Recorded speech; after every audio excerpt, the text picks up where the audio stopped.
Hello students. तो बच्चों आज हम लोग आपका नया चैप्टर स्टार्ट कर रहे हैं फ्रिक्शन। ठीक है, और फ्रिक्शन को स्टार्ट करने से पहले आपको एक स्टोरी ज़रूर सुनाऊंगी। जैसे मैं रोज़ कहती हूँ कि आपके लिए कोई ना कोई स्टोरी मेरे पास होगी, ठीक है, या कुछ मोटिवेशनल कुछ होगा। तो आज की जो स्टोरी है वो कुछ इस तरह से है बेटा। एक बारी क्या होता है, दो माली होते हैं और वो आपस में पड़ोस में रहते हैं, या हम कह सकते हैं दो पड़ोसी होते हैं और दोनों ने अपने अपने क्या है, दोनों के गार्डन होते हैं, दोनों अपने बगीचे का बहुत ध्यान रखते हैं। ठीक, तो एक तो ऐसा था वो कुछ ज़्यादा ही ध्यान रखता था, यानी कि क्या करता था, रोज़ पेड़ों की काट छाट करना, उसको पानी देना, रोज़ का उसका यही काम था। बहुत सुंदर उसके प्लांट्स लगते थे, बहुत ही अच्छा सुंदर उसका बगीचा था। दूसरा जो माली था वो भी ध्यान रखता था, ऐसी बात नहीं कि वो नहीं रखता था, वो भी ध्यान रखता था, लेकिन जो पहला जो माली है उसकी तुलना में कम रखता था। ठीक है, अब एक दिन क्या हुआ, बहुत ज़्यादा तूफान आ गया, बहुत ज़्यादा तूफान आया। और उस तूफान में क्या हुआ, जो माली अपने पेड़ पौधों का बहुत ज़्यादा ध्यान रखता था, उसके सारे पेड़ पौधे उखड़ गए और इधर उधर गिर गए। जबकि जो कम ध्यान रखता था, मैंने पहले कहा ध्यान तो रखता था वो, पर थोड़ा कम रखता था, तो उसके जो पेड़ पौधे हैं वो नहीं उखड़े, वो ऐसे ही रहे। ठीक, तो ऐसे ही हम लोगों के साथ भी बेटा, आप लोगों के साथ भी है, क्या है कि आप लोग भी क्या है, उन पौधों के जैसे ही हैं। प्लांट ही तो हो, और आपके जो पेरेंट्स हैं वो एक माली के जैसे हैं। अगर पेरेंट्स बहुत ज़्यादा ध्यान रखते हैं किन चीज़ों का, आपकी ज़रूरतों का, कि हमें ये भी चाहिए ये भी चाहिए, आपकी सारी ज़रूरतें वो खुद से पूरी करते हैं, आप लोगों के लिए क्या कोई काम नहीं छोड़ते हैं कि आप कुछ कर लो। यहाँ तक कि कुछ पेरेंट्स बच्चों को खिला के भी देते हैं, इतने बड़े होने के बाद उनके मुंह में डाल के भी देते हैं। तो क्या होगा, जीवन में जब कभी प्रॉब्लम आएगी, कोई प्रॉब्लम फेस करनी होगी, वो तो अकेले ही करनी है, तो वो बच्चा फिर प्रॉब्लम फेस नहीं कर पाएगा। ठीक है, उस तूफान के जैसे वो भी ढह जाएगा उस तूफान में। लेकिन जो बच्चे खुद से अपना काम कर सकते हैं, अपना काम करना जानते हैं, अपने सारी एक्टिविटी खुद से करते हैं, ठीक है, तो ऐसे जो बच्चे हैं वो किसी भी तूफान में सरवाइव कर सकते हैं, क्योंकि उन्होंने लड़ना सीखा है, प्रॉब्लम्स को फेस करना सीखा है। तो ऐसे ही आप लोग भी बेटा, कोई भी प्रॉब्लम आती है, जैसे अभी कितनी बड़ी प्रॉब्लम आ रखी है कि क्या है, आप लोगों की स्कूल नहीं चल रही हैं, क्लासेस नहीं चल रही हैं प्रॉपरली जैसे चलती थी, टीचर्स आपको वॉच नहीं कर पा रहे हैं, पेरेंट्स इतना टाइम नहीं दे पा रहे होंगे। तो ये जो तूफान है, इसमें कौन बच्चा सर्वाइव करेगा? लास्ट में एग्ज़ाम तो देना ही है आप लोगों को, और सर्वाइव कौन करेगा? जो अपना ध्यान खुद से रख रहा होगा, जिसे पता होगा कि मुझे क्या करना है, किस तरह से अपना वर्क मेंटेन करना है, किस तरह से लर्न करना है। और जो बच्चे जिनको आज तक पेरेंट्स ने, टीचर्स ने बहुत इस तरह से पढ़ाया था कि अभी कर लो, ये कर लो, वो कर लो, तो वो बच्चे इस तूफान में उड़ जाएंगे, वो सर्वाइव नहीं कर पाएंगे। तो आई होप आप लोग समझ रहे होंगे कि क्या मैं आपको कहना चाहती हूँ, यानी कि हम लोगों को अपने स्टडी पे आप लोगों को फोकस करना चाहिए, और इस तूफान से बेटा जब आपका एग्ज़ाम आएगा उसमें आप निकल के आएंगे और अगली क्लास में बहुत अच्छे मार्क्स से पहुँचेंगे। ठीक है, चलो ठीक है, आई होप आपको समझ में आया होगा। अब मैं आपका टॉपिक स्टार्ट करती हूँ। नेक्स्ट जो है वो फ्रिक्शन। एक्चुअली फ्रिक्शन क्या होता है बेटा? It is a force which always opposes the motion of one object over another object in contact with it. ठीक है, and it is called friction. Friction क्या है कि जैसे एक ऑब्जेक्ट है आपके पास, आपकी स्क्रीन में जैसे ये दिखा रखा है, एक बॉक्स है आपके पास, ठीक है, तो ये जो बॉक्स है बेटा, इसमें इधर को पुश कर रहे हैं और इधर इस अपोजिट डायरेक्शन में एक फोर्स लग रहा है। ठीक है, क्या लग रहा है? एक अपोजिट डायरेक्शन में एक फोर्स लग रहा है, इसी फोर्स को हम कहते हैं फ्रिक्शन। क्लियर, समझ गए? ये एक फोर्स का नाम है, कि एक फोर्स है जो अपोजिट डायरेक्शन में लगता है, उसको हम क्या कहते हैं बच्चों? That is called the friction. अब देखिए क्या होती है फ्रिक्शन की डायरेक्शन क्या है? जैसे मैंने पहले ही कहा, अपोजिट डायरेक्शन होती है। मान लीजिए हमारे पास जो ये बॉक्स है, अब हम इसको इधर की ओर पुश कर रहे हैं, तो इसके लिए हमें बहुत ज़्यादा फोर्स लगाना पड़ता है। ठीक है, पुश कर रहे हैं तो मोशन इधर की ओर होगा, यानी कि बॉक्स आपका इधर आगे की ओर बढ़ेगा। लेकिन इस पे जो फ्रिक्शन लगता है, इतनी जो फोर्स लगता है वो इधर की अपोजिट डायरेक्शन में लगता है। तो हम कह सकते हैं the force of friction act in a direction opposite to the direction in which an object moves. यानी कि जिस डायरेक्शन में आपका ऑब्जेक्ट मूव करेगा, मान लो ये अब ये ऐसे धीरे धीरे ये आगे जाएगा, इतना आगे जाएगा, यहाँ पे जाएगा, फिर और आगे जाएगा, ठीक है, तो ये इस डायरेक्शन में मूव करेगा, लेकिन जो फ्रिक्शन है वो इधर की और इसकी अपोजिट डायरेक्शन में लगेगा बेटा, आपका फ्रिक्शन है। तो हम कह सकते हैं the force of friction act in a direction opposite to the direction in which an object move. ये अपोजिट डायरेक्शन में आपका लगता है, ठीक।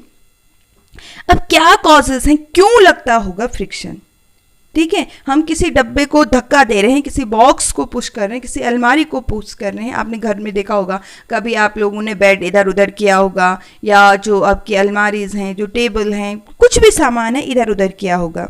तो ये फ्रिक्शन क्यों लगता है बेटा, एक्चुअली होता क्या है, जैसे मान लो ये बॉक्स है, आपकी स्क्रीन पे ये बॉक्स दिख रहा है आप लोगों को, ये बॉक्स है ऐसे, और हमें ये दिखता कैसे, हमें ये स्मूथ दिखता है, नीचे से हमें कुछ लगता नहीं है।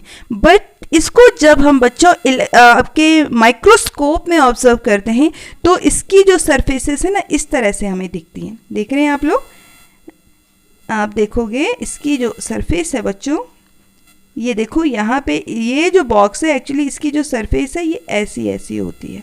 जब हम कहाँ देखते हैं, माइक्रोस्कोप में देखते हैं, यानी रफ सरफेस होती है। और जो ग्राउंड है उसकी सरफेस भी ऐसी है, जो ग्राउंड है उसकी सरफेस भी ऐसी ही होगी। अब ये जो सरफेसेस हैं ये क्या हो जाती हैं, दे इंटरलॉक, ये इंटरलॉक हो जाती हैं बच्चों आपस में। इंटरलॉक होना यानी कि जुड़ जाती हैं, लॉक हो जाती हैं, ठीक है। और इस वजह से इसमें ये फोर्स लगता है, ये कॉजेज हैं फ्रिक्शन के, ठीक। तो हम कह सकते हैं कि रफ सरफेस की वजह से, या जो इसमें जो भी हमारे पास बॉक्स है, मान लीजिए अलमीरा है, व्हाटएवर, ठीक है, उनकी जो सरफेस है ये कैसी होती है, रफ होती है।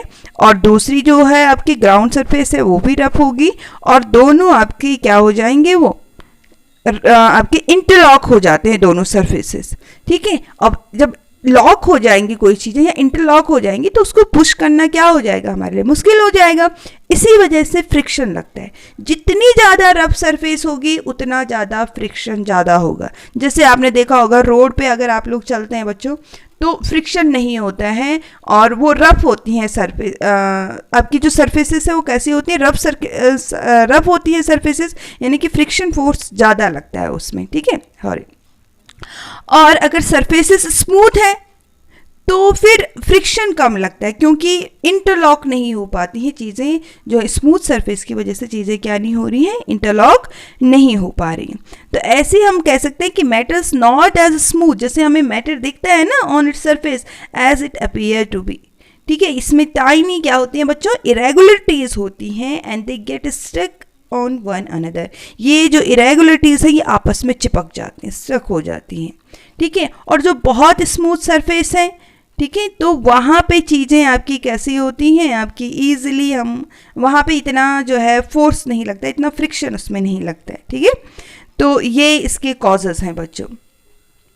कौन से फैक्टर इफेक्ट करते हैं, फैक्टर यही है nature of the surface in contact, यानी कि आपका जो सरफेस है, ठीक है, मैटर उसके कांटेक्ट में है तो उसका नेचर कैसा है, ठीक है। जैसे आपने देखा होगा टाइल्स हैं, कुछ टाइल्स बहुत स्लीपरी होती हैं। स्लीपरी क्यों हो जाती हैं, क्योंकि वहाँ पे क्या है बच्चों, आपका जो है रफ सरफेस नहीं होती है। अब रफ सरफेस होने की वजह से इंटरलॉक नहीं हो पाती है चीज़ें, ठीक है, और इस वजह से क्या हो जाती है, चीज़ें आपकी स्लिपरी हो जाती हैं।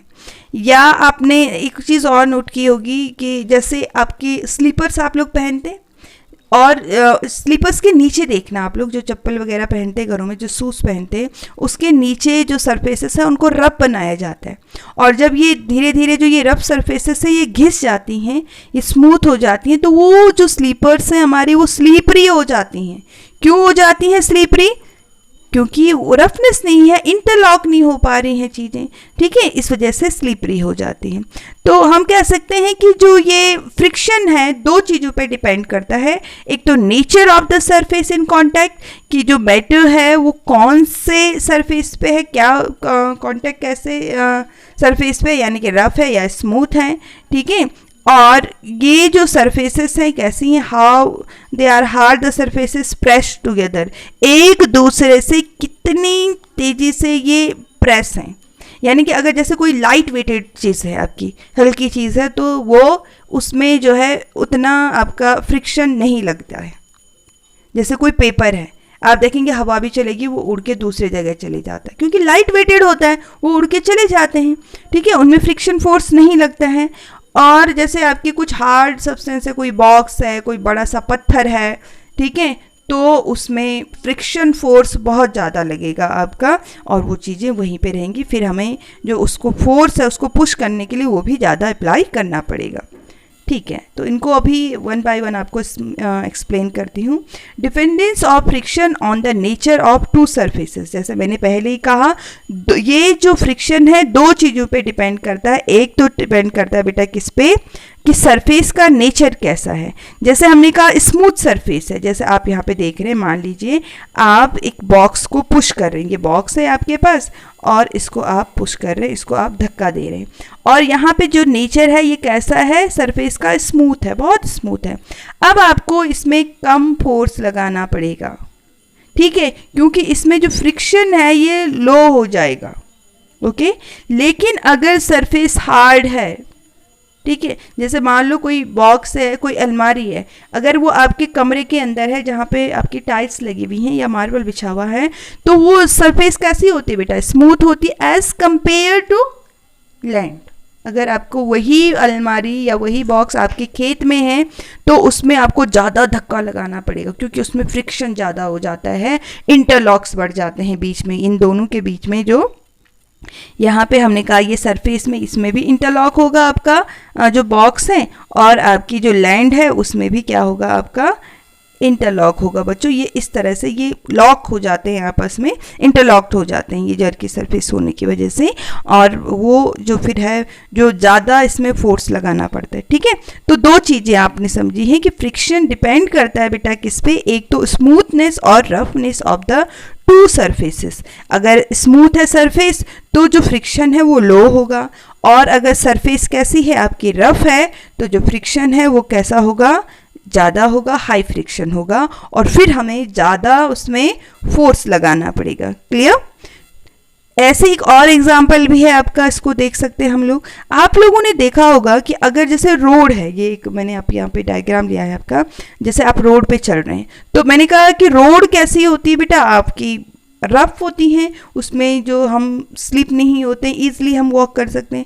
लेकिन अगर वहीं पे आपका क्या है, जो ये बनाना का पील गिरा हुआ है, छिलका गिरा हुआ, तो उसके ऊपर हमारा पैर गिरता है तो हम स्लिप हो जाते हैं। क्यों? क्योंकि अब वहाँ पे जो सरफेस है वो स्मूथ हो गई है। समझ रहे हैं आप लोग? तो स्मूथ सरफेस होने की वजह से क्या हो गए हैं, जो फ्रिक्शन है वो आपका कम हो गया है, ठीक।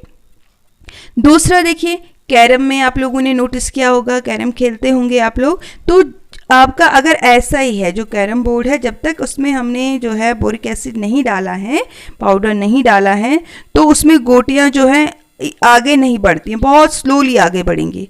क्यों? क्योंकि इन दोनों सरफेसेस में इंटरलॉक हो जाता है, चाहे आपकी वो गोटी हो और आपका क्या है जो कैरम बोर्ड है, इसमें ये दोनों जो सरफेसेस हैं ये इंटरलॉक हो जाते हैं आपस में, ठीक है। भले ही हमें दिखता नहीं है बट हो जाती हैं।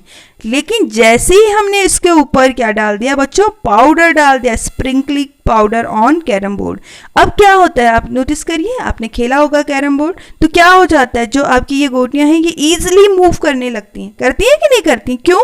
क्योंकि जो वहां पे जो गड्ढे थे ना, उन जगहों पे आपका पाउडर फिट हो गया है, ठीक है, और उसने उस सरफेस को कैसे कर दिया, स्मूथ कर दिया है, और ये जो आपकी जो ये गोटियां हैं ये इजीली स्लिप हो जाती हैं, उसमें बहुत जल्दी जल्दी मूव करने लगती हैं। तो आई होप इस एग्जांपल से आपको समझ में आया होगा कि दो ये जो है जो आपका किस पे डिपेंड करेगा बेटा, आपकी जो सरफेस है उसके नेचर पे भी डिपेंड करता है कि आपकी क्या है जो आपका कितना उसमें फ्रिक्शन लगेगा। अगर आपका रफ सरफेस है तो फ्रिक्शन ज़्यादा लगेगा, ठीक है, वो चीज़ें वहीं पे रहेंगी, और अगर सरफेस स्मूथ है तो फ्रिक्शन कम लगेगा। इसके अलावा दूसरा जो है वो है आपका कितना हैवी मैटर है आपके पास, ठीक है। The friction between two surfaces depend on the force with which the two surfaces are pressed together, यानी कि वो दोनों चीज़ें कितने उससे प्रेस हैं। जैसे आपका मान लो लाइट बॉक्स है, हल्का डब्बा है, जैसे यहाँ पे हमने एग्जाम्पल में लिया है लाइट बॉक्स है, it is easier to push a light box, ठीक है। आप इजीली से उसको धक्का दे सकते हैं जो हल्का बॉक्स होगा, क्योंकि जो आपके बीच के हमने इंटरलॉक की बात की थी ना, वो इतने नज़दीक नहीं है, इतने टाइटली नहीं लॉक्ड हैं, ठीक है। लेकिन जब ये बहुत हैवी हो जाएगा बेटा, तो इनकी जो लॉक्ड हैं वो भी बहुत हैवीली आपस में अटैच हो जाएंगे, ठीक है। यानी कि अगर अब आपका बॉक्स हैवी हो गया तो इसको पुश करना मुश्किल हो जाएगा, क्योंकि इनके जो इंटरलॉक्स हैं वो बहुत टाइटली अटैच हो जाएंगे, ठीक है। और हैवी, तब इसमें फ्रिक्शन भी ज़्यादा लगेगा, और फ्रिक्शन ज़्यादा लगने की वजह से ये जो बॉक्स है इसको पुश करना हमारे लिए क्या हो जाएगा, मुश्किल हो जाएगा। तो मैंने कहा दो चीज़ों पे डिपेंड करता है, एक तो सरफेस पे कि कैसा सरफेस है आपका, स्मूथ है या रफ है, ठीक है। रफ सरफेस होगा तो आपका जो फ्रिक्शन है वो ज़्यादा लगेगा, ठीक है, और स्मूथ है सरफेस तो फ्रिक्शन कम होगा, और क्योंकि उसमें इंटरलॉक जो है वो क्या हो जाएंगे, आपके जो इंटरलॉक्स हैं स्मूथ सरफेस में उतने नहीं रहेंगे आपके, और ईजिली चीज़ें मूव करेंगी। और दूसरा ऑब्जेक्ट के वेट पे डिपेंड करता है कि कितना हैवी है। जैसे एक और आप हम समझ सकते हैं, जैसे मैंने पेपर का आपको एग्जांपल दिया था, पेपर ऐसे ही रखेंगे तो हवा में उड़ता रहता है बच्चों, ठीक है, क्योंकि वो लाइट वेटेड है, इतने जल्दी उसका जो है वो इंटरलॉक नहीं हो पाता है सरफेस से। बट अगर उसके ऊपर हम कुछ बॉक्स रख दें, ठीक है, उसके ऊपर हम कोई पत्थर रख दें, तो क्या हो जाता है फिर उसके बाद आपका जो वो बॉक्स है या वो जो पेपर है, सॉरी, वो इधर उधर नहीं मूव करता है। क्यों? क्योंकि इसके बीच में जो इंटरलॉक है वो बढ़ जाता है, इंटरलॉक्ड हो जाते हैं दोनों सरफेसेस, दोनों चीज़ें आपकी, सरफेस भी और वो ऑब्जेक्ट भी। और इसके बाद क्या है आपका जो है उसमें फिर फ्रिक्शन फोर्स बढ़ जाता है, वो चीज़ें इधर उधर उड़ती नहीं। तो आई होप आप लोगों को ये जो है टॉपिक समझ में आया होगा। जो नेक्स्ट जो वीडियो होगी बच्चों, उसमें हम डिस्कस करेंगे टाइप्स ऑफ फ्रिक्शन कि कितनी तरह का फ्रिक्शन होता है, ठीक है। तो तब तक के लिए आप इस वीडियो को देखिए, समझिए, कुछ समझ में नहीं आ रहा है तो कमेंट सेक्शन में आप लिख सकते हैं, और चैनल को लाइक और सब्सक्राइब ज़रूर करिए, जिससे हमारी आने वाली जो वीडियोज़ हैं उनका नोटिफिकेशन बच्चों आप तक ज़रूर पहुंच जाए। ओके, थैंक यू बच्चों, कीप वॉचिंग।